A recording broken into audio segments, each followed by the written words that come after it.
Des décennies entières avant les Pirates des Caraïbes, avec ce cinglé cabot de Johnny Depp en roue libre, Hollywood faisait déjà dans le film de pirates Enlevé.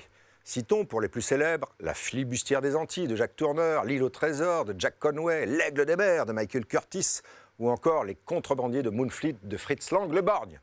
Et oui, car il était aussi borgne que Jean-Marie Le Pen, l'ami Fritz. En 1957, la star Anthony Quinn réalise à son tour un pirate movie, son seul film derrière la caméra d'ailleurs.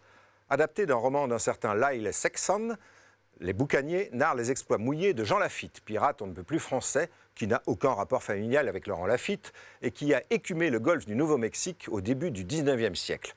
Rôle interprété par Yul Brynner, le plus célèbre acteur chauve du monde, qui était donc à Hollywood, ce qu'était Fabien Barthès au football, si on s'en tient à son crâne glabre. Version très romancée de la vie de Lafitte, Les Boucaniers nous fait suivre les exploits du flibustier bondissant qui accepte d'aider des Américains en conflit avec des Britanniques, et ce, à cause de son amour immodéré pour la fifille d'un gouverneur local. Avec, clou du film, une séquence de reconstitution de la bataille de la Nouvelle-Orléans opposant les British aux Yankees. Bataille, tout comme le reste du long-métrage, entièrement tourné en studio avec de magnifiques décors old school et une photo aux couleurs ultra pétantes. A noter que le film, un remake de celui que tourna Cécile B2000 en 1938, devait être à nouveau réalisé par ce dernier.